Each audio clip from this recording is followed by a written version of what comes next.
Valendo! Começando mais um Be a Giant Podcast. Hoje temos convidado na parada. Eu não sei o que você tá fazendo aqui, eu não sei se você tá no YouTube, se você tá no Spotify, ou qual é o outro que a gente tem? Deezer, aplicativo da Apple aí. Mas clica aí, onde você estiver, segue essa parada, clica aí, se inscreve no canal para ter mais e mais e receber os avisos quando a gente subir podcast. Estamos no episódio 7, 8, 9, alguma coisa dessa temporada. E neste episódio nós temos um convidado. Primeiro, boa noite, Natália Freitas. Bom dia, boa tarde. Bom dia, boa tarde. A gente não sabe a hora que as pessoas estão aqui. Já estou falando com o Caio antes de se apresentar, mas eu já vou apresentar ele. Então, a gente não sabe a hora que as pessoas vão estar aqui, então a gente fala sempre bom dia, boa tarde, boa noite, porque todo mundo... Bom dia, boa tarde, boa noite, Natália Freitas. Bom dia, boa tarde, boa noite. Vamos lá, né? Vamos apresentar o nosso Vamos convidado. apresentar o nosso convidado diretamente nascido e criado em Nova Iguaçu. Conheci o Caio quando, nessas minhas andanças de Mastermind, tem um Mastermind que eu faço, que eu sou muito fã, do meu amigo Rodrigo Vinha, já tem 5 anos que eu tô lá. Conheci o Caio lá. Caio é um cara incrível, empreendedor incrível. Saiu, era militar e através e por meio de cursos militares virou um baita empresário. Hoje vendeu a empresa, comprou de volta, vendeu de novo. Já passou por um monte de coisa, né, Caio? Se apresenta pra galera aí. Obrigado por você ter vindo, cara. Eu que agradeço o convite de vocês. Bom, a gente se conheceu na Craft, né? Eu acho que eu entrei na mesma época que você, entrei em 2020. Entramos em 2020. Né? A gente entrou junto ali, no auge da pandemia. Era basicamente isso. Eu era um funcionário público, né, das Forças Armadas, sargento do Exército. E, cara, eu acho que já falando aqui um pouco aqui do tema empreendedorismo, né? A gente tem que se adaptando ao que a gente é, né? Numa época eu fui influenciador, na outra eu era o professor do curso. A gente depois brincando, eu virei investidor. A gente brincando aqui antes, ele fala, não, diz que aí que eu fui influencer. Eu falei, caraca, cara, influencer não, né, cara? YouTuber, influencer, já foi um pouco de tudo. Já foi um pouco de tudo. O Brunão, aqui o nosso amigo que coordena as carrapetas aqui. Me conheceu na skin militar, né? Skin militar, né? Ele falou que, caraca, já ri muito com as tuas histórias, né, Brunão? Não é isso, Brunão? Boa. Exato.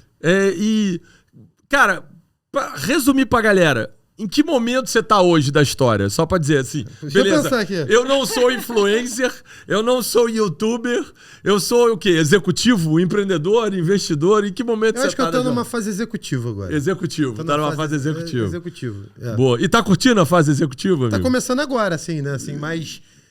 Eu já passei por ela, não quero voltar não, cara. A minha skin executivo, eu já fui a minha skin atleta, a minha skin executivo, agora eu tô na minha skin empresário e investidor, eu vou ficar nela. Melhor essa. Decidi que eu vou ficar nela. Não, então, eu tô passando por uma experiência agora como executivo, né? Vamos dizer assim, trabalhando numa empresa onde eu não sou o tomador principal das decisões, assim, né? De tudo, né? Eu tô ali operando uma área da empresa que é das empresas que eu vendi, né? E tô aprendendo muito. Eu acho que eu queria também ter a oportunidade de passar por essa experiência. Então eu cavei, vamos dizer assim, né? Estar passando por isso porque...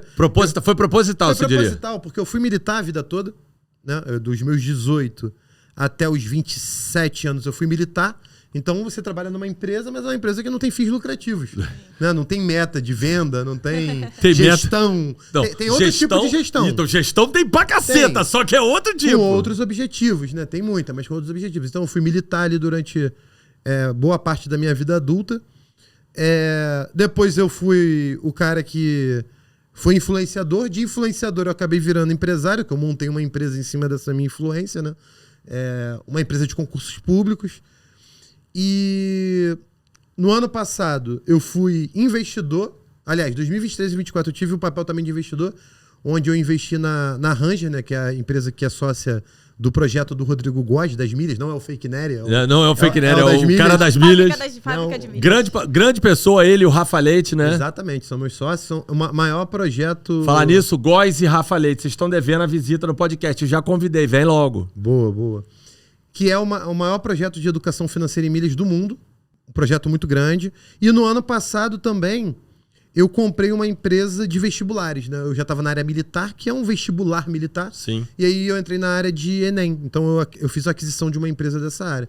Então, assim, como eu falei aqui no início, né? A gente vai dançando conforme a música. Vamos dizer assim, né? Tem hora que pede que a gente seja um pouco mais empresário, tem hora que o momento pede que a gente seja um pouco mais influenciador. Mas assim, com muito estudo, muito aprendizado, muitos conselhos também de pessoas que estavam à minha frente, eu consegui ir me adaptando ao longo da jornada para chegar até aqui. Bom, ainda tem muita coisa pela frente, né? Boa. Você tá com quantos anos, Caio? Eu fiz 32. Porra! Já viveu um pouco, né? No mundo do empreendedorismo. Mas É a gente isso. escolheu um Eu fiz tema 32. pra conversar contigo, Caio, que é decisões difíceis no empreendedorismo. Nossa senhora, muitas. Eu acho que A gente sabe de algumas e a gente queria que você compartilhasse aí. Claro, com a claro. turma. como eu sei um pouquinho da história, Sim. eu vou tomar liberdade e você, obviamente, não vou te perguntar nenhuma coisa que é confidencial. Claro, que claro. obviamente, eu sei. Eu já passei por um monte de coisa nesse negócio, um monte de coisa que eu adoraria contar, mas não posso, porque tem. A gente pode até contar na mesa de bar, né? É isso, no Mas- boteco. Mas não gravando no Não podcast. No boteco pode contar, na mesa de bar não dá. Mas o Caio teve uma experiência. Primeiro, eu acompanhei a jornada do Caio de crescimento da empresa, do Eu Militar. E acompanhei de média distância uma primeira venda que você fez do Eu Militar. Isso. Conta pra galera, que eu acho que é muito legal, o que passou na tua cabeça quando passa por um processo, que eu acho que a gente pode falar porque foi público, Sim, né? sim. Você vendeu a empresa pro Flávio Augusto, né? Isso. Um pedaço da empresa e... eu não quero detalhes, mas o que passou na tua cabeça no momento da decisão? Porque o nosso episódio é momentos difíceis. Sim, sim. Né? Teve um momento difícil de dizer, caraca, o Flávio Não, Augusto... cagacinho. Não, cagacinho não. Rolha, né? Assim, o quão apertado foi pra você parar pra dizer, caraca, tem um cara, um cara dono da Wise, um cara monstruoso querendo comprar um pedaço do Eu Militar. O que passou naquele momento? Qual foi a decisão mais difícil desse momento? Cara, assim, um ponto importante dessa história, né, é que é o nível de lucidez que a gente tá com as coisas, né? Naquele momento, eu tava muito no início da minha jornada empreendedora. Pra você ter uma ideia, o Eu Militar, eu faço o primeiro vídeo pro YouTube e Instagram no mês de abril de 2019. Eu faço a minha primeira venda na Hotmart de curso no dia 20 de janeiro de 20. A gente tá falando aí de 10 meses de diferença, né? Mais ou menos. No dia 14 de junho de 2021, eu assino o NDA para conversar com a Wise sobre a possível compra da empresa ou não. Então, 1 ano e meio. 1 ano e meio. e sendo que... Vamos lá, junho de 21 eu assino o NDA, mas no dia 27 de novembro de 2020 eu ainda era militar. Eu estava na jornada, ganhando 5 mil por mês. Então, assim, o Eu Militar já tinha ido muito bem naquele ano, mas eu ainda estava conciliando com a carreira militar, porque eu tinha um contrato a cumprir com o Exército, né? Você só pode sair no final do ano. Então, a empresa começa em Você janeiro. deu baixa, você foi pra reserva como sargento? Sargento da Reserva Não Remunerada no dia 27 de novembro de 2020, no auge da pandemia. No auge da pandemia. Então, ali aproximadamente 6 a 7 meses após eu ter pedido baixa, eu assino esse NDA que a gente começa uma negociação junto ao Wiser na época, né? Então, a decisão... Quando apareceu, né? Aí como é que foi? Essa parte eu acho que é mais legal. O Flávio, ele fazia muito conteúdo no Instagram, naquela época, para captar empresas, né? Era tipo assim, se você tem uma empresa que tem mais de 4 milhões de EBITDA ano... Eu nem sabia o que era EBITDA, tá? Bem sincero. Tem gente que a maioria não sabe. Não sabe. Pra você que não sabe o que é EBITDA é um acróstico em inglês que significa Earnings Before Interest, Taxes, Depreciation and Amortization. É um símbolo em inglês que nada mais é que lucro antes de você pagar juros, tributos, depreciação e amortização. Na verdade, o que essa palavra toda difícil é para dizer o seguinte, é o lucro operacional. É o que gera a operação para sua empresa. O que sobra de operação. Exatamente. Então ele mandava, se você tem uma empresa que tem pelo menos 4 milhões de EBITDA ano, manda aqui na caixinha que você pode, a gente pode avaliar para fazer um investimento. Naquela época eu acredito que o Instagram dele bombando, né? Pandemia, todo mundo dentro de casa, todos os influenciadores faziam muitas lives e tudo mais, alcance nas alturas. Pô, eu falei, vou mandar aqui, mas pô, não vai ver essa caixinha, né? Eu vou mandar, mandei lá os dados da empresa. Cara, por caixinha de pergunta do Instagram. Na caixinha de pergunta do Instagram.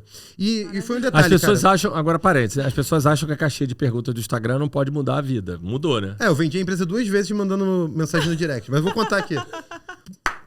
Maravilhoso. Mas vamos lá. Sensacional, cara! Essa foi a primeira vez. Responda caixinhas no direct. Exato, essa foi a primeira vez. E como é que foi o lance, né? Cara, eu lembro que o meu filho tinha acabado de nascer e eu tava meio naquela correria, né? Poxa, primeiro filho, minha esposa também, cara... Todo aquele efeito novidade, tudo tava acontecendo, aquela preocupação.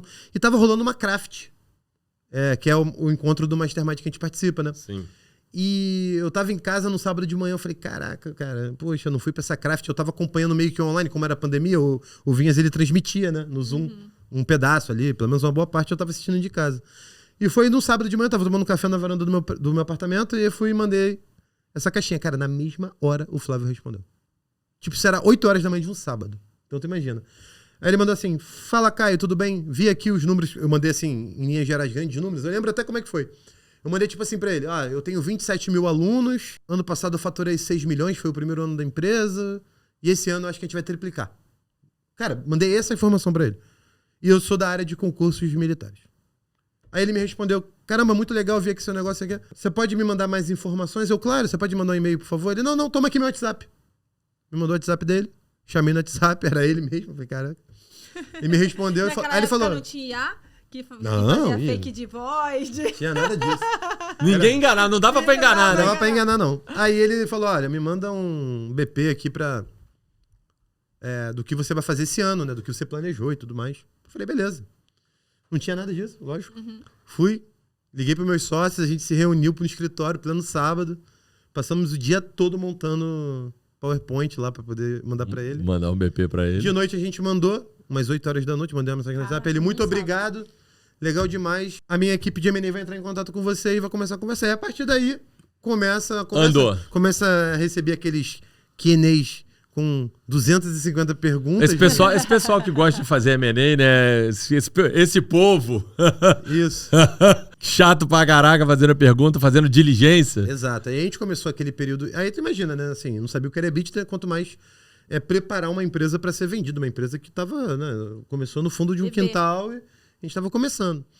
Então aí a gente contrata um advisor, contrata uma advogada, começa a organizar a casa para pelo menos ter condições de conversar com a Wiser na época. Então, assim, primeiro veio essa fase da negociação. Agora, eu lembro que uma coisa que às vezes acontece, né, quando o mercado está muito aquecido, tinha 3 empresas querendo fazer negócio com a gente. Uma era o Wiser, a outra era a Palur, né, que era o Vinhas. O Vinhas. A primeira empresa que o Vinhas tentou comprar, depois que ele vendeu a operação das Gêmeas e da Lilian, né, para Fluence, né? Foi o Eu Militar. Que na época foi a empresa que ele ficava mais impressionado, porque, cara, a gente tinha, sei lá, 12 pessoas na equipe faturando 15 milhões ano. Tipo assim, isso. A margem era absurda e tal, o negócio tava voando, assim, muito bom. Então, eu lembro de ter... E aí como é que os pontos vão se ligar lá na frente? Olha só. E a terceira Até agora empresa... a gente não chegou na decisão difícil ainda. Vamos lá. É que eu acho que foi meio fácil. Ele tava ali tomando café, meteu um direct ali. Não, então, aí eu vou chegar lá, porque aí vem a terceira empresa que queria fazer negócio com a gente, que era o ProEnem. O ProEnem era dono também da ProMedicina e ProMilitares, que é preparatório para medicina e carreira militar, que era o meu concorrente. Eles queriam fazer uma fusão comigo. Tipo assim, Caio, eu acho que você tá tocando muito bem, você tá entendendo muito do jogo do digital. Vem pra cá. Vem pra cá. E quem era essa galera, né? O dono do ProEnem era o Flávio Rocha. O Flávio Rocha, ele é o fundador da Rede Elite de Ensino. E ele vendeu o Elite, na verdade, o Jorge Paulo Lema comprou o Elite e o Pense, fez uma fusão, não sei se foi exatamente isso, e fundou a Eleva, que hoje é Grupo Salto, enfim, virou, né, um negócio gigantesco. Sim. Então o Flávio, ele era... Tem várias bandeiras, né? A Eleva é uma das bandeiras que tem debaixo do grupo. Isso aí. E acabou que o Flávio, ele... Eu conversei com ele, né? Porque eu vim aqui no Barra Shopping, a gente almoçou, trocou ideia e tal, então eu tava com essas 3 propostas na mesa. Uma de fusão, o Vinhas pela Palur em dinheiro e o Flávio em dinheiro. Sendo bem sincero, assim, né? Agora que a história passou, né? Eu posso contar dessa fase aqui, eu posso contar os detalhes porque não tem nenhum impedimento. Eu queria muito vender pro Vinhas. Assim, eu queria muito ser sócio dele. Por quê? Primeiro que a gente era amigo. Vender pros amigos é ótimo, né? Isso. E segundo, cara, que eu fiquei muito impactado com o ambiente da Craft quando eu conheci. Porque, cara, eu não sei como é que é em outros mercados, né? Eu acredito que não seja assim. Mas no mercado digital a galera compartilhava muitas estratégias, o que fazia, no detalhe. Ainda compartilha, né? Ainda compartilha. Mais no evento do que no grupo do WhatsApp. Porque quando eu entrei na Craft, eu demorei uns 4 meses até no encontro. Porque eu entrei depois de um encontro que teve, Eu não fui nesse encontro, eu tava de casa. Então eu entrei na Craft Black no grupo. Cara, naquela época todo mundo empolgadaço no grupo. E aí botei 50 mil, voltou 3 milhões. Botei 100 mil. Quando tudo era mato, né? Tudo era mato, né? O mato era alto, né? O pessoal mato alto. E, porra, nicho, Ô, porra, saudade planta. ao O tempo nicho. do Roy 10. Qual é o nicho? Planta. Ensinar a plantar. Suculenta. Qual é o nicho? Crochê. Cara, assim... Vendia tudo. Era uma loucura, né? É. E eu fiquei muito pensando, caraca, dá pra fazer dinheiro com tudo. E, porra, imagina, eu era um cara que ganhava 4.500 por mês, funcionário público, e vendo aquela abundância de grana, todo mundo fazendo grana, vendo todo mundo ganhando seu primeiro milhão, ficando rico ali no grupo. Então, e eu fui muito bem recebido por Vinhas, e a gente se deu muito bem também, pessoalmente, né? Além de eu ter entrado, tanto que, pô, eu sou sócio do Vinhas e outros negócios hoje em dia. A gente é muito amigo. Inclusive, ele tá aqui hoje aqui na Barra, eu vou até encontrar ele, que ele vai palestrar no evento da Isa, né? E acabou que a amizade foi avançando, mas eu tinha sócios. Eu, naquele momento, né? Eu tinha mais 3 sócios, Suelen, Renan e Andros, e eles achavam assim, até estavam certos, que eu tava muito mais enviesado porque eu era amigo do Vinhas. E eles, caraca, mas é o Flávio, porra, bilionário. Todo mundo quer ser amigo do cara, Flávio, o WhatsApp, ele comprou e revendeu, e tem o lance do Orlando. E MLS, tal, Na época não tinha MLS, não. Não tinha MLS ainda. O MLS foi bem depois, né? Acho que até na época que eu entrei não tinha MLS ainda, eu tava começando. Acho que não. Começou como o primeiro... Cara, como é que era? Era um mastermind que era o símbolo verde? Sim, ainda é o símbolo virava verde. sócio, depois ele foi escalando. Flávio, né, cara? Flávio, virou... Ele conseguiu fazer aquilo ali virar um colosso, né? Virar o MLS. Tem assim, um negócio... 83 clubes que eles chamam de impressionante, né? Deve estar valendo, cara, já bilhão já. Não sei. Eu não tenho acompanhado mais tanto... Não, eu tenho alguns clientes, eu não posso abrir detalhes, mas tem alguns clientes que fazem parte da MLS. Então, legal demais. Eu sei detalhes. Boa.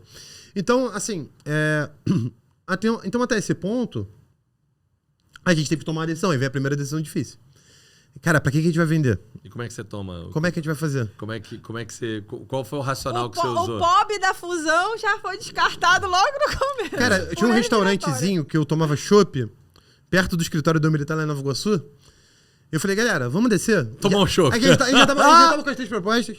Vamos jantar e tomar um chopp ali e a gente vai conversar aí. Que beleza. A menor coisa do mundo é tomar uma decisão na mesa do tomando chopp. Isso, e a gente foi fazer uma votação ali entre a gente ali pra gente entender. Ia começar com uma votação, mas acabou que foi um acordo.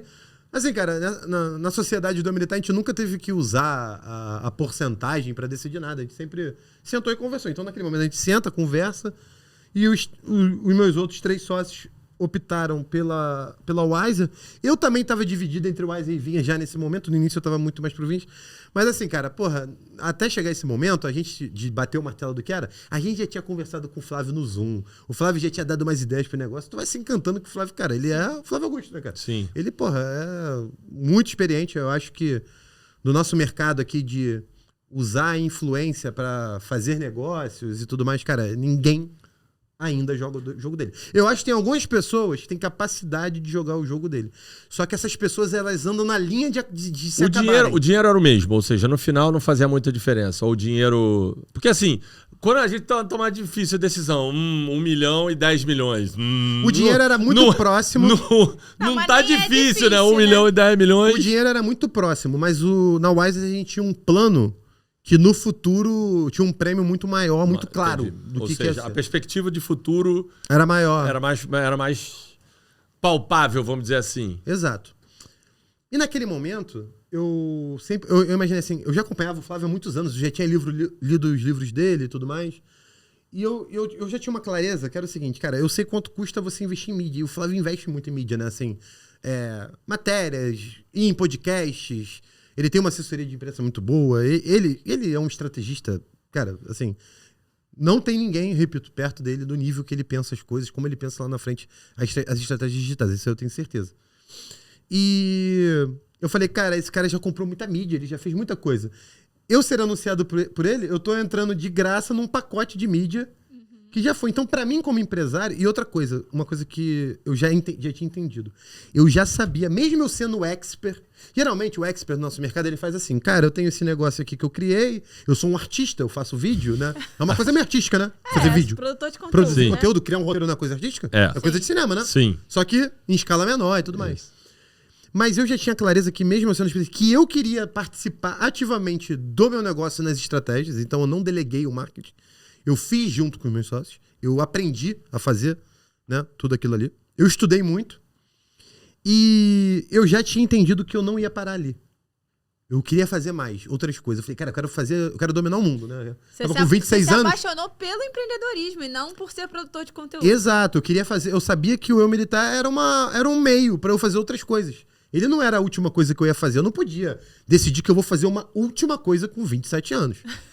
Na vida, né? Não dá, assim. Não, e assim, por mais que você tenha vendido bem, não dá pra botar o boi na sombra, não. Não, mas até então eu nem tinha vendido, né? Ainda não tinha vendido. E eu falei, cara, eu vou vender pro Flávio, vai ser estratégico pra mim pro futuro. Cara, No final, então, foi uma decisão difícil, mas fácil. Foi uma decisão difícil, porque, poxa, o Vinhas foi o primeiro a falar comigo. E eu tava meio que acertado de boca com ele. O Flávio apareceu no meio do caminho. Pô, tu tem que sentar com o Vinhas, que é um cara que, pô, quando tu paga a mentoria de 100 mil de uma pessoa, você admira no mínimo muito essa pessoa. Sim. Né? Além de ser amigo, eu já admirava ele muito nessa época, como eu admiro hoje. E ter que sentar pra ele e falar que eu vou voltar atrás da minha palavra, eu falei, cara, mas eu vou olhar no olho dele e vou contar o porquê. E eu tive que contar, cara, é o Flávio Augusto. Não, mas, não sei o que. cara, por Vinhas ele eu falei, nunca mais o Vinhas vai querer fazer negócio comigo. Acabou que a gente fez vários negócios Não, e depois. pelo contrário, eu não sei, Quem não conhece o Rodrigo Vinhas, por favor, siga o Rodrigo Vinhas aí, @Vinhas no Instagram. Ele é um gênio, né?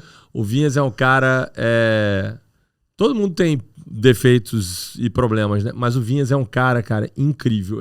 Eu tenho certeza que a reação... Eu não tava junto, mas eu sei... Ele deve ter reagido assim, caraca, que maneiro, porra. Não, Caião, vai lá. Vai lá, certeza absoluta, absoluta. E tem algumas coisas que eu aprendi com o Vinhas também, né? Em negociação, ele falava assim, cara, ó, eu vou fazer uma proposta aqui pra você, eu tô te fazendo uma proposta, não é pra te ficar puxando pra um lado e pro outro, não. Eu tô te falando o que eu acho que vale e o que eu acho que eu vou pagar.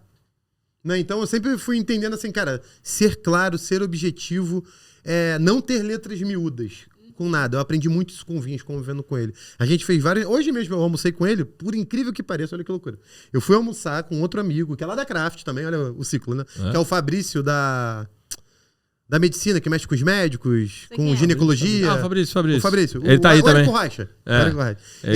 Ele também fica no Mário Henrique Simas, eu encontrei ele pra almoçar, fui almoçar com ele no shopping, e encontrei o Vinhas e o Rafa lá, a gente nem combinou e tal. E a gente tava conversando sobre o assunto, o Vinhas falou, não, Caião, é isso aí, tem que ser assim igual você tá falando, sem letra miúda. Então, assim, o Vinhas sempre foi um cara, eu aprendi muita coisa com ele. Então, essa foi a primeira decisão, pra resumir aqui, né?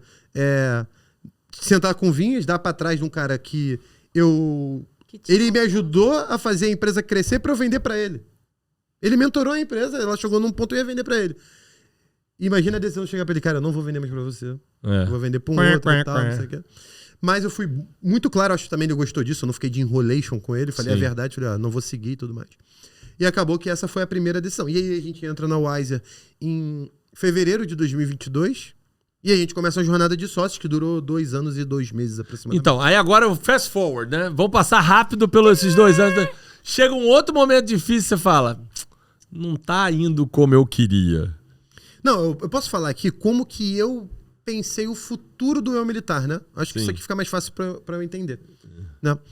Cara, foi o seguinte, foi uma decisão totalmente estratégica e o Flávio, ele... Cara, me apoiou muito, sabe? Ele ajudou a coisa acontecer. Isso é legal, né? Eu conversei contigo sobre isso na época e eu lembro dessa história que você falou, Klaus, não teve nenhum estresse.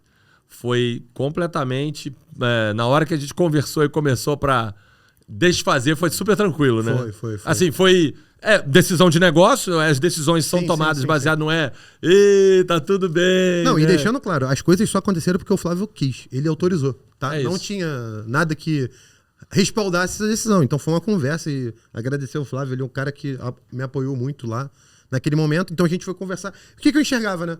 Eu enxergava o seguinte, cara, o Eu Militar, ele tá dentro, vamos imaginar aqui, né? Existe um nicho de concurso público que é gigantesco. Dentro do nicho de concurso público existem os concursos militares. Dentro dos concursos militares, vamos ao funil, ó.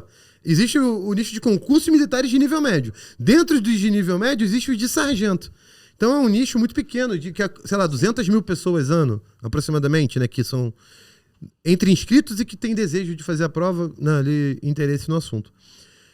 Então eu entendia que eu estava evoluindo muito, mas a potência do negócio não ia fazer eu ir na minha máxima de potencial ali dentro. Porra, eu tô num negócio que se eu for o ninja, eu vou faturar já o que eu tô faturando.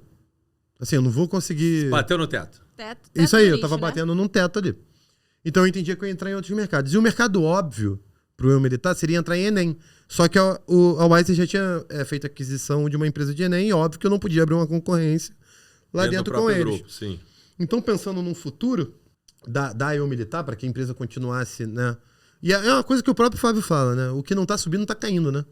Então, mesmo que você ache que seu negócio está todo ano repetindo o resultado... Não, repetir é uma merda. Repetir quer dizer, cara, se a gente está falando de um juros de 15% ano aqui no Brasil, se você repetiu, você está abaixo aí pelo menos da correção aí de CDI. Sim. Inflação, que a gente não sabe nem se essa aí é inflação real, né?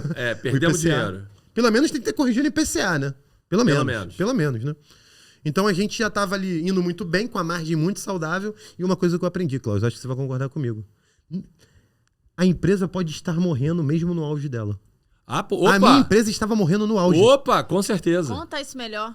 É assim, cara, você não tá tomando nenhuma decisão que vai fazer ela crescer pro futuro, né? Só que ela tá indo muito bem, ela tá dando lucro, tá distribuindo dividendo e tal. Só que você tá meio que... É aquela história que eu falo sobre planejamento estratégico que você olhar pro médio e longo prazo, né? E tem um livro muito bom, eu sempre cito ele, do Christian Andersen, falando sobre The Innovation's Dilemma, né? O dilema da inovação. É o mesmo da Cauda Longa? É o Chris Anderson? É, o mesmo da Cauda Longa, só que é outro livro. Que é... O grande lance é o seguinte, né? O dilema da inovação na hora que você tá no hype... rebentando, você tem que criar um outro negócio para quebrar o próprio negócio. Porque em algum momento esse teu negócio vai começar a cair. E se você não tiver um outro negócio quebrando o seu próprio negócio, alguém vai quebrar ele e não vai ser você. E aí você vai se ferrar. Então ele dá o exemplo ele dá alguns exemplos, mas um exemplo do livro clássico, que todo mundo fala, da Kodak, que rebentava de vender filme e veio esse treco. Não precisa mais de filme, não precisa de mais nada. E os caras quebraram. Ele dá o exemplo da Western Union, que era... Acho que esse é o nome, né? Era a empresa de diligência dos Estados Unidos, que fazia transporte de passageiros.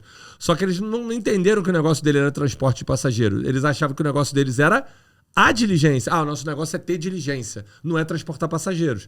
Aí veio... Estrada de Ferro quebrou os caras, e depois veio o avião e quebrou os caras. Então, se eles fossem inteligentes e tivessem entendido que o negócio deles não era diligência, era transportar passageiro, eles tinham hoje a Western Union Airlines, né? Eles iam estar transportando passageiros de qualquer maneira. Então, assim, o melhor momento para você desafiar e quebrar o seu próprio negócio é quando você acha que ele está no topo. Porque é a hora que alguma coisa vai começar a mudar estrategicamente. É uma coisa também que eu aprendi com vinho. É melhor você comprar um guarda-chuva quando tá sol. É mais barato.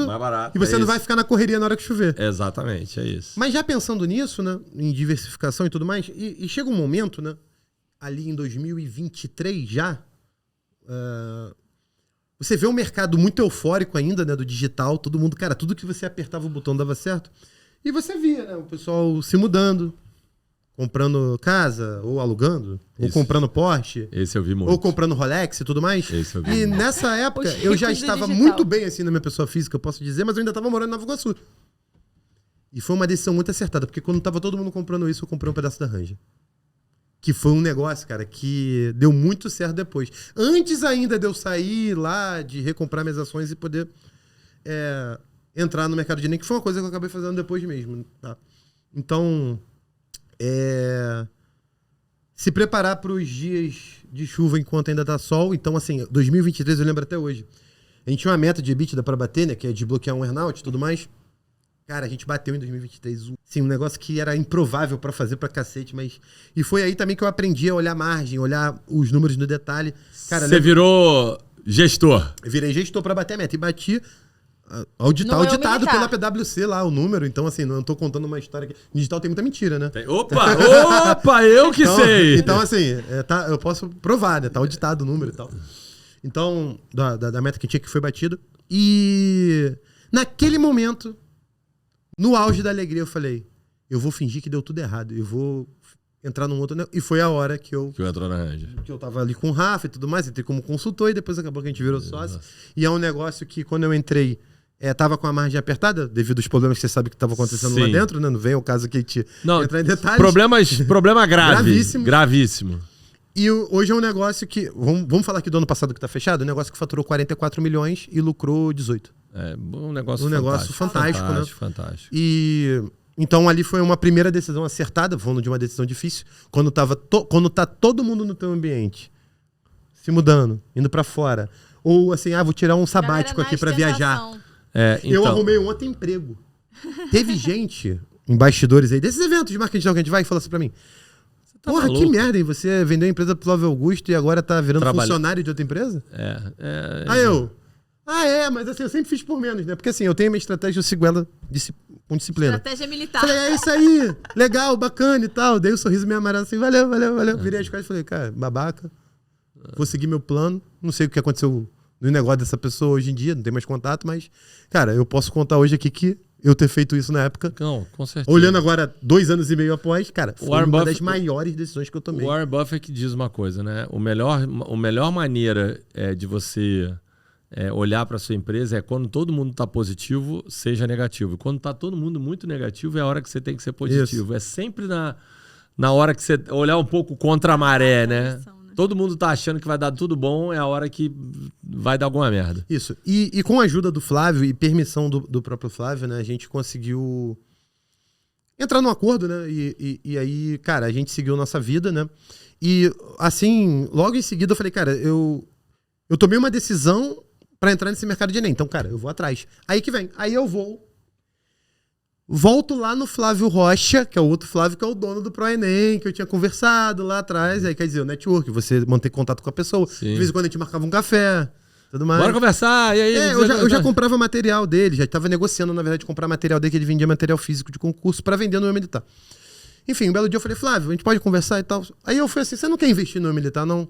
Ele, não, cara, meu cenário daquela época mudou e tal, eu tô no mercado de educação, mas na área de ensino básico e tudo mais, tô muito focado aqui no ensino básico. Mas você não quer comprar o ProEnem, não? Mas era isso que eu queria ouvir. Eu fui lá sondar. Falei, depende do preço. E aí começa uma negociação com o Flávio Rocha, que durou ali uns 6 meses, e aí, cara, assim, eu já tava um pouco cascudo de ter passado por um M&A, eu já sabia como ia fazer. Cara, meus sócios e a advogada tocamos sozinho, a diligência e tudo mais, fizemos. E em dezembro, no dia 13 de dezembro... Não, então, aí acabou que no final eu ia comprar pela Eu Militar.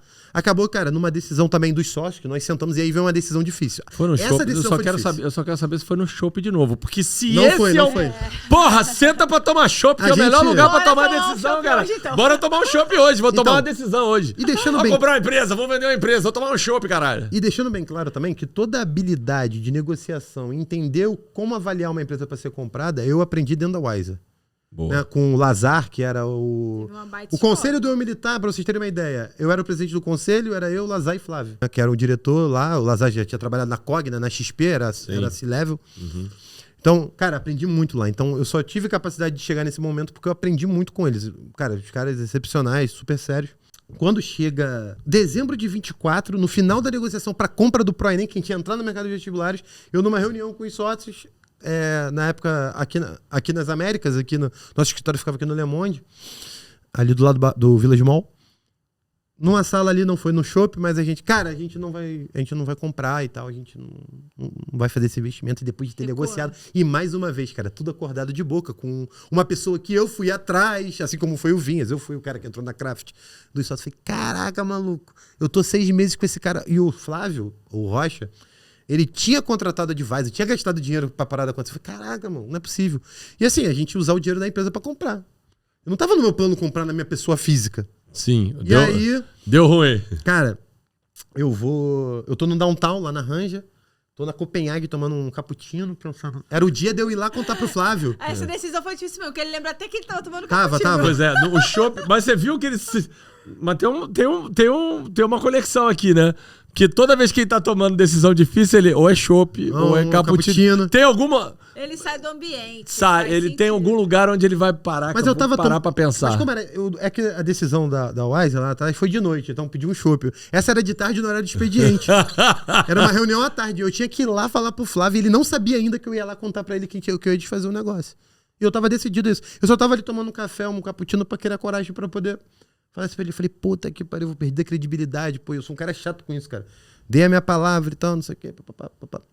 Acabou que com o Vias eu não fiz aquele negócio lá também, depois eu fiz outros. Então a gente se recuperou. Sim. Falei, cara, o que eu vou fazer? Eu falei, cara, eu vou comprar essa porra sozinho. Aí eu mesmo conversando comigo, eu falei... Ele deu um gole no cappuccino. Aí eu falei, cara, eu acho que eu tô maluco. Acho que eu tô maluco. Daí o negócio entra, começar a entrar. Eu vou assumir esse negócio sozinho. Aí eu pensei assim, caraca, mano, que eu vim lá de Nova Iguaçu, eu era sargento, meu pai policial, minha mãe... Tô agora aqui tomando um cappuccino na Copenhague e decidiram se eu vou comprar, pagar milhões por uma empresa. Tem uma pessoa deixando eu comprar a empresa dela por milhões. Alguma coisa eu devo estar fazendo certo. Não, tipo assim, eu pensei assim, cara, que oportunidade da vida. Quem que veio de Nova Iguaçu, que pagou imposto, tudo certinho, não se moveu com coisa errada, tá tendo a chance de comprar uma empresa por milhões? Assim, é porque, além de tudo, o Flávio Rocha, ele tava acreditando em mim que eu ia pagar ele também, né? Claro. Cara, eu fui lá, na época a gente ia comprar parcelado, né? A gente tinha negociado parcelado lá os valores. Cara, abriu um crediário nas Casas de Bahia pra comprar aí, que eu fiz? A empresa do cara. Eu falei assim, cara, eu vou trazer esse dinheiro a valor presente, que o juro tá alto, e vai dar um desconto. E aí eu vou dar meu jeito. Se ele aceitar, eu vou falar. Só que eu vou falar agora porque eu vou pagar à vista só com esse desconto. Eu trouxe os 5 anos, que era parcelado do valor presente, fui lá. Fui lá, entrei na sala comercial lá ali no Freeway. Aqui, né? Aqui do lado, né? No Freeway. Entrei lá, falei com o Flávio. Ei, Flávio, beleza? Eu tenho uma notícia boa e uma ruim pra te dar. Vou te dar a ruim primeiro. A ruim é que o militar não vai mais comprar o ProEnem. Mas a boa é que eu vou comprar na pessoa física, beleza? Olha, cara, tava... tanto café na mente que eu fui falar assim, ó, o valor era total. esse parcelado, eu trouxe o valor presente, eu vou pagar isso aqui, só que eu vou pagar à vista. Você topa esse valor à vista? Ele, topa, tá aceito. Falei, beleza, agora que você aceitou, eu preciso de 45 dias pra eu te pagar. Aí eu fui atrás dos investidores. Caraca, essa daí você lançou o chapéu, cara, do outro lado do Eu mundo. fechei a compra sem ter o... Assim, eu tinha até o dinheiro na pessoa física, só que eu ia me descapitalizar quase tudo. Minha mulher não ia deixar eu fazer isso nunca. Entendi. Mas aí uma parte eu comprei da minha pessoa física mesmo e a outra parte eu comprei com o Rafa e com o Góis. Legal. E com o Oswaldo, que eram os sócios da Ranger, que eu entrei lá atrás, que foi uma decisão que eu tomei. O Oswaldo Olha como é que também. as coisas... Entrou. Olha como é que as coisas se desenham lá na frente. Se eu não tivesse entrado lá, não tinha ficado amigo deles. Mas é isso. Tem o Connecting Dots do Steve Jobs, né? Você já viu esse vídeo do Steve Jobs? Já, Stanford, né? Stanford, o discurso dele em 2005 de Exatamente, Stanford. você consegue ligar os pontos olhando pra trás. Olhando pra trás, pra frente você não consegue. Então hoje, quando você conta essa história, você fala, caraca, eu conecto todos os pontos pra poder fazer isso. Exato. E eu apertei a mão do cara, assim, uma compra de milhões de reais. E ele aceita, falou, tá bom, agora só preciso de 45 dias pra poder te pagar, que eu tenho que fazer, eu tenho que desinvestir um dinheiro que eu tenho aplicado, eu tenho as aplicações D mais 30 pra tirar, aí eu te pago. Ele, tá bom, confio em você, vai lá. Só que aí eu fui, preparei um PowerPoint e fui rodar pra poder captar. Em 2 semanas eu captei o dinheiro. É isso. E tava tudo certo, e aí foi a ProEnem. Beleza, eu assino essa foi uma decisão difícil. No dia 13 de dezembro. Nossa. Agora, conta como que você contou, não sei se você pode contar, pros seus sócios do Eu Militar que você tinha comprado na física. Não, mas eu acho que tinha clareza, transparência. Não, tinha. A partir do momento... Eu Não, tô me metendo... Eu tô num cafezinho Não, até porque isso aqui vai ao ar. Eles podem até vir comentar, tá mentindo. Não, mas eu cheguei pra eles e tem falei. uma coisa seguinte, nessa história toda, olhando de fora, ele falou assim, ele provocou, ele falou, bora... Ah, sim. Não bora, se eu quiser, bora sozinho, decidir. Não, então, mas eu fui mais claro do que isso ainda. Não, assim, a gente tinha uma relação ali, cara, muita clareza, claro, sim. Então, assim, como é que foi a parada? No momento que eu fechei com o Flávio, eu não tinha falado pra eles ainda. Mas a partir do momento que o Flávio aceitou, ele me deu os 45 dias, o Flávio Rocha, aí eu fui lá e falei, galera... Aí eu falei assim, galera, eu vou comprar o ProEnem sozinho. Vocês estão ok com isso? A gente tomou a decisão. Todo mundo... Vai lá, cara, segue teu caminho, tá contigo, foi uma decisão da empresa. Tá todo mundo tranquilo com isso? Não, tá tranquilo. Então é a partir daí, sim. Aí eu dei prosseguimento nos 45 dias, aí captei o dinheiro e tudo mais. E eu assino a compra da empresa no dia 13 de dezembro de 2024. No dia 16 de dezembro de 2024, uma mensagem que eu tinha mandado assim que eu saí da Wiser, ali em junho mais ou menos, eu tinha mandado a mensagem pro CEO do Que Concursos. E aí, cara, beleza? Pô, o militar tá aí, só tinha o militar tá aí, você não tem interesse em investir? Ele nunca tinha me respondido. No dia 16 de dezembro ele me respondeu, 3 dias depois de ter cobrado pro Enem. Fala, Caio, beleza, vi aqui, tem interesse em conversar com você sim. Aí eu falei, mas olha só, agora não tem mais só o militar não, tem o militar e o Pro Enem. Aí eu volto no sócio do militar, vamos juntar essas duas operações aqui e vamos conversar, pelo menos, com o pessoal lá daqui, concurso, que já estava dentro da Edux. Vambora, vamos conversar. E a partir daí começa uma nova negociação, onde eu era majoritário na Pro Enem, também era majoritário na militar, mas assim... a gente tinha mais sócios, tinha mais gente. Tinha mais gente.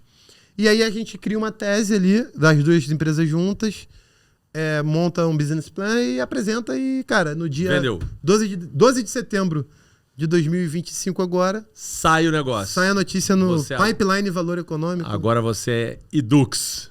Agora eu sou diretor, né, lá de operações, que toma conta da... Eu militar, Pro Enem, Pro Medicina... Dentro daqui concursos, que é um braço de concursos da Edux. Parabéns. Obrigado. Não, a história é fantástica. Uma das coisas que eu olho, né, assim, eu passei por algumas dessas histórias de maneira diferente, né? Na época que eu vendi a gente vendeu, era sócio do Esporte Interativo, a gente vendeu para Turner, era uma negociação difícil, a gente vendeu um pedaço, depois vendeu 100%, depois eu saí, assim, eu enxergo muito dessas decisões que a gente toma ao longo da vida empresarial como decisões difíceis, né? E o que você acha que... tem uma palavra que eu e a Natália a gente repete quase todo podcast, né? Que é, cara, eu tinha muita clareza do que eu queria. Quando você olha hoje para essas negociações, você acha que você tinha clareza do que você queria fazer? Ou seja, no final você sabia que tanto o Eu Militar quanto o Pro Enem não ia ser seus pro resto da vida e que o caminho natural era vender isso para um grande grupo ou não? Bom, a clareza sobre isso você tinha ou não? Então, acho que eu posso falar aqui o seguinte. Eu falei aqui no início que o nível de lucidez em cada momento impactou muito nas decisões, né? Sim. Cara, lucidez ou devaneio, né? Tem uma hora que você... Mas da fase que a gente decidiu seguir o Eu Militar sozinho de novo, né? Da recompra, eu já tava muito lúcido, assim. Eu já tinha entendido muito. E assim, cara, quando teve a venda pra Wise, eu passei 2 anos dando palestra em todos os meses também. Quantas palestras me convidou eu fui? Né? Opa, tá aqui. E lá no centro do Rio. Foi. Grupo pequeno. Eu falei, eu vou, tem 20 pessoas, 30, eu vou. Cara, eu rodei. Eu vendi eu vendi a minha notícia, continuei a fazer ela reverberar. Contar a minha história, que eu vendi a empresa. Eu fui em todos os masterminds. Onde você podia, você foi? Onde eu pude, eu fui. Então, assim, eu fiz um roadshow contando essa história, vendendo a minha imagem, né? Então, quando chega ali em certo momento, cara, eu já tinha um nome no mercado de bastidores. Ano passado, a Black do Góis fez a segunda maior Black do Brasil na Hotmart. A gente só perdeu pra do Eric do Ladeirinha, que eles fizeram ano passado. Então a Black do Góis foi gigantesca. E eu e Matheus, junto com o Rafa na operação, o Góis ali de frente com a parte da influência dele, com a técnica dele de ensino. Então, assim, eu fui acertando algumas coisas. E, cara, eu li isso no livro do Donald Trump. Apesar de eu não ser 100% fã dele, né? Mas eu li o livro dele... Não dá pra ser fã... Não dá pra ser 100% fã do Donald Trump. Mas eu li o livro dele antes... Dessa volta dele. Eu vi na época que o Biden estava no comando, que eu li o livro. É como ser um bilionário. Ele dá 10 regras no início do livro e ele vem destrichando. Uma delas ele fala assim, cara, não importa o tamanho da conquista que você teve. Compre uma notícia para sair. Dê uma palestra sobre isso. Contrate alguém para contar isso para você. Se for alguém contando de você, melhor ainda. Legal, ele falou, toda... Você sabe que eu tenho um outro jeito de olhar isso. Eu sou um cara que, depois de um tempo, eu aprendi um pouco a ser mais... marqueteiro. Mas eu sempre fui um cara low profile. E eu trabalhei com muita gente que era low profile, né? Então, hoje, assim, a gente vendeu o Esporte Interativo lá atrás... pouca gente conhece esse case, né, assim... Edgar Diniz, Sérgio Lopes, Leonardo, Len César, a galera, Maurício Portela, Fábio, eu, a galera que vendeu o Esporte Interativo. Porque essa galera gosta de passar debaixo do radar. Essa mesma galera hoje montou uma empresa chamada Live Mode e hoje está por trás da Cazé TV. Isso. Então esses caras continuam não aparecendo. Quem aparece é o Cazé, mas os caras continuam lá fazendo o negócio acontecer. E se depender deles, eles vão continuar passando embaixo do radar. Sim. Porque eles são conhecidos para quem interessa para eles, né? Sim. Então, tem um pouco isso. Mas eu aprendi, e lendo um caso... você leu o livro do Jorge Paulo Lema, do Beto Sucupira e do Marcelo Telles. Sonho Grande? O Sonho Grande. Eu li. O Sonho Grande não é escrito por eles. Não, é uma repórter. É uma repórter, É a Raquel Landim que escreveu? Acho que é a Raquel. Acho que eu não lembro. É uma repórter que escreve. Mas eles... É a mesma que escreveu Na Raça. Não é a Raquel Landim. Não, eu não lembro quem é. Falha minha, depois a gente... Nos créditos do Foi ela, olha que loucura. Quem escreveu o livro do Jorge Paulo Lema e o Na Raça foi a mesma pessoa que escreveu a matéria da venda do Emily Tapaidux. Ah, é? Legal. Mas o grande lance dessa história da marketing, tipo, a história eu vi o Carlos Brito, que foi ex-CEO do grupo, da Ambev e tal, trabalhou muito tempo com o Marcelo Telles, com o Beto Sucupira e com... Tem uma foto com o Brito. Tem foto com o Brito? Trabalhou na Ambev. Uma lenda, né, esse cara? É uma lenda. E eu assisti várias palestras, porque na época da Estácio tinha uma conexão muito do pessoal da Estácio com o pessoal da Ambev, que eles tinham... o pessoal da Estácio tinha vivenciado o mesmo modelo de gestão, da onde eu basicamente vim também. E essa galera... E aí o Carlos Brito falou assim, cara, a gente mudou um pouco. Todo mundo era low profile. Todo mundo é um modelo low profile. O livro fala, né? Tipo assim, se tu tem um carrão, tu já era até criticado, né? Joga esse cara de lado aí. Todo mundo era low profile, todo mundo é low profile, quer ser low profile, passar debaixo do radar e tal, etc. Mas chegou um momento que eles falaram, cara, a gente precisa passar a contar a nossa história, porque estão... contando a nossa história de um jeito que a gente não deveria contar. Pela gente, né? Contando pela gente. E eles passaram a ser um pouco... Eles não são marqueteiros, mas eles começaram a contar mais as próprias histórias para que as pessoas tenham uma perspectiva deles sobre a história a ser contada. Então, por isso que eles passaram a dar mais palestra, por isso que eles passaram a participar de mais eventos, mais coisas. Continuam low profile. Sim. Mas eles ainda começaram a falar um pouco mais porque a gente precisa... inspirar as pessoas contando essas histórias. Então eles passaram a falar um pouco mais disso. Exato. Então, voltando lá nas decisões, né? Então, assim, o meu nível de lucidez que eu estava falando das coisas. Então, da fase da recompra eu já estava muito mais lúcido. E sobre entender, né, que o negócio ele ia seguir sem mim, né? Até porque no Eu Militar eu era a imagem do negócio, né? Se eu saísse era complicado, porque foi tudo construído em cima da minha história e da minha imagem, o produto. Sim. Eu entendi o seguinte, cara. Cara, eu acho que eu consigo passar esse bastão. Acho que vai ter uma transição natural a partir de agora. Porque se você pega um garoto que é sargento hoje, de 25 anos, que era o Caio, eu comecei a fazer vídeo com 25 anos e eu era sargento. E ele começar a conversar aqui nessa mesa, sentar aqui e começar a conversar com a gente, eu falei, impossível que o Caio era desse lugar. E ele falava assim. Porque o trejeito, as gírias militares, eu perdi tudo. Perdi tudo, cara. Eu só... Você saiu Você de não ambiente, perdeu, né? você mudou de ambiente. Eu mudei de ambiente. E aí você muda o linguajar. E aí eu mudei o linguajar, mudei minha postura. Sim. Eu era um cara totalmente agressivo. Ainda sou um pouco, né, assim... Mas eu na não sei forma de por me isso. expressar, Eu sempre né? fui o cara que usou terno e gravata, trabalhei 20 anos no mundo corporativo e hoje tô eu aqui, ó, usando roupa de esporte, só pessoal toda hora de boné e tal, etc. Eu sou um outro cara hoje. Sim, sim. Agora, uma coisa que eu tive desde o início que eu falei aqui, eu sempre soube que eu tenho disposição pra fazer qualquer coisa do zero, ainda.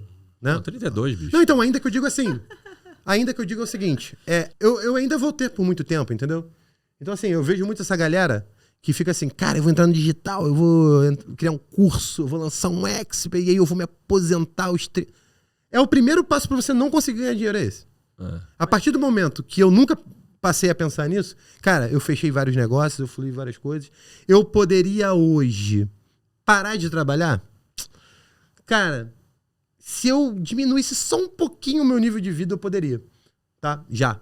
E olha que o meu nível de vida é alto, assim, eu moro em frente à praia, num apartamento com vista a mar, eu tenho 2 carros do ano blindados, meu filho estuda na escola bilíngue, minha esposa não trabalha praticamente, trabalha uma vez na semana, minha esposa é pediatra, né? Assim, se eu quisesse, eu até poderia, eu teria que diminuir de repente um pouquinho meu estilo de vida. Mas isso nem passa mais na minha cabeça, porque se eu posso fazer, eu acho que Deus vai me castigar se eu fizer isso. Fala assim, cara, eu te dei um talento, você é um cara... Porque assim, eu fiz isso tudo aqui, pessoal, eu falo inglês o básico, eu não fiz faculdade, eu não fiz MBA fora, eu não... Cara, eu aprendi isso tudo fazendo e lendo. Lendo os livros, cara, de quem fez indicava. Eu sou do M&A. Cara, tu quer aprender M&A? Lê esse livro aqui. Eu, caraca, não sei o que. Porra, eu li o livro Na raça, contando a história lá da XP, como é que foi. Beleza, por mais que nem tudo ali seja ao pé da letra do que aconteceu realmente, mas tu vai vendo como que cada um pensou naquele momento. O próprio livro do Jorge Paulo Lema, eu li também o livro do Joelio Batista. Cara, aquilo ali é um livro de história do Brasil, não é nem um livro de empreendedorismo, que é o Why Not, né? Um livraço. Pode ler, que inclusive é a Raquel Landim. Cara, sou fã dela pra caramba, ela escreveu esse livro um espetáculo. Aprendi como que o Joelho pensava pra comprar as empresas, pra recomprar, não sei o quê. Tinha as falcatruas lá que aconteceram. Tá tudo certo, cada um não tem problema. Eu tentei extrair o que ele fez de bom. O que ele fez de ruim, cara, não vamos fazer, né? Mas assim, ouvindo outras histórias e outros repertórios, eu fui aprendendo. E como eu tava com a mão na massa tomando as decisões, eu consegui aprender na prática e chegar. Então assim, eu tenho disposição pra começar qualquer coisa do zero que eu acho que vai fazer sentido, que vai valer a pena. Então eu não tive em nenhum momento medo e apego de isso aqui é meu, tem que ficar comigo pra sempre. Eu sou eterno Sargento Caio. Não tem problema nenhum de eu passar outra. Vamos pra frente, vamos fazer outra, vamos melhorar essa, vamos criar um outro braço. Então assim, ter a disposição pro trabalho também fez muita diferença pra mim. No momento que eu já tinha, assim, porque no momento que eu vendi a empresa a primeira vez, que eu já tinha distribuído bastante dividendo, eu morava em Nova Iguaçu, o meu custo de vida era muito mais baixo. E naquele momento, eu já podia ter parado de trabalhar e viver continuar morando em Nova Iguaçu, ali, né? Então se eu quisesse ficar ali, cara, eu já tinha parado. Sim. E foi naquele momento que eu arrumei um outro emprego, que foi trabalhar na Rede, que era um negócio que já faturava muito, que já tinha mais 40 pessoas na equipe. E eu chego lá e eu demito 20 pessoas em 3 meses, eu viro o vilão da empresa e todo mundo com raiva de mim. Aí demorou 3 meses pra gente descobrir que tinha um sócio, né, roubando. E aí todo mundo, beleza, tu não é tão mal assim, você tava descobrindo o problema da empresa. Aí volta e você recontrata, e o negócio cresce, o negócio entra no Galaxy. Já estava no Galaxy quando eu entrei, mas se consolida e faz a segunda maior Black Friday. Então, assim, essa disposição pra fazer de novo é a diferença. E ter saco, porque muitas vezes, né, a gente dá um passo, avança, tem uma conquista e a gente fica procurando. Cara, o que eu tenho que fazer? O que eu tenho que fazer? Às vezes é só repetir. Consistência, né? Consistência. Caio, caminhando pro final, porque eu não sei nem quanto tempo a gente tem de podcast, mas já deve estar... avançamos bastante. Cara, qual é a próxima decisão difícil que o Caio quer tomar? Porque assim, a gente fala do passado. Sim. E eu acho que eu sou o cara que procura as decisões difíceis. Eu sou o cara que provoca as decisões difíceis. No momento que a gente grava esse podcast aqui, eu ferrei a Natália, porque eu mandei uma mensagem mais cedo para ela, que eu tava me incomodado que a gente não tava rodando nada de Black Friday. E a gente tem mais ou menos 825.999 coisas para fazer até o final do ano. E eu arrumei mais uma.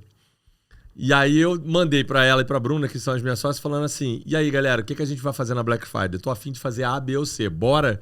Eu quero fazer. Aí a Natália respondeu tipo, pra que mais emoção? Eu falei, não estamos parados, não estamos fazendo nada.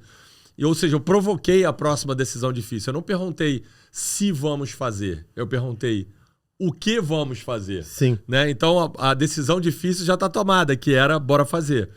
Então eu acho que buscar o desafio, obviamente não é buscar o impossível, mas buscar o desafio e buscar a próxima decisão difícil é importante. Então eu tô um pouco de provocação aqui, dizendo qual é a próxima decisão difícil que o Caio quer tomar. Eu tô no momento agora que eu tenho um earnout, né, pra cumprir, lá, pra bater, né, pra poder desbloquear lá dentro. Quanto tempo? Quantos anos? 1, 2 anos ou 3? Ou pro próximo ano ou cada ano? Daqui a 2 anos. Daqui 2 anos. Daqui então tem tempo ainda pra... Tem tempo, Esse é um objetivo, né? Deixar um bom trabalho lá, né? E, cara, de repente continuar, não sei. Aí que tá. Eu não sei se qual é a próxima vai surgir outras oportunidades lá dentro. Lá o grupo tá crescendo muito, tem... Trabalhei na casa, né? Eu fui Estácio. Isso, outras aquisições. Eu não fui Edux, mas fui Estácio. Acredito que... Tem gente amigo meu lá. Você conhece a Cláudia Romano? Cara, eu já ouvi falar nesse nome, mas eu não trabalho com o pessoal da Edux, né? Diretamente. Mas eu já ouvi falar. Eu acho que ela trabalha com a parte de governo. Exatamente. Né? Isso, Claudinha. É famosa, já ouviu falar. Pra caraca, Claudinha é minha amiga. Gente boa demais. Legal demais. Ele acabou de assumir o desafio, né? Então acho que agora tem que desbloquear Não, é agora que ele tem que dizer qual é o próximo desafio. Qual é a próxima pergunta difícil? Talvez ele não saiba, mas vamos procurar, né? Então, eu acho que meu próximo desafio é esse earnout, né? Buscar deixar o melhor e deixar a empresa... Cumprir o objetivo e deixando a empresa ainda saudável para que ela se perpetue. Eu acho que a ideia foi essa, né? Legal. Colocar a empresa dentro de um grupo bilionário, que tem capital aberto na Bolsa de Valores, que tem caixa, que tem estrutura. Cara, depois disso, acho que aí eu vou parar pra ver qual é a próxima doideira que eu vou me meter. Então, a próxima decisão difícil é descobrir qual é a próxima doideira. A próxima decisão difícil é descobrir qual é a próxima. Boa. Legal. Vamos? Vamos! Caio, pra você, o que é ser um gigante na hora de tomar decisão nos negócios? Na hora de tomar decisão nos negócios, o que é ser um gigante? Você está no Be a Giant Podcast. É você ter peito, ter coragem de tomar a decisão que é a sua decisão. Não tomar viés. Porque uma coisa que eu tenho pra mim que é o seguinte. Se eu tomei a decisão, se ela der errado, eu sinto muito pouca dor. Mas se eu fui enviesado ou alguém tive que tomar junto e deu merda porque eu não segui o meu instinto, cara, eu fico muito frustrado. Esse gancho é legal, eu vou rapidinho para terminar dizendo o seguinte, né? Fizeram pesquisa com pessoas idosas que estavam próximo do fim da vida.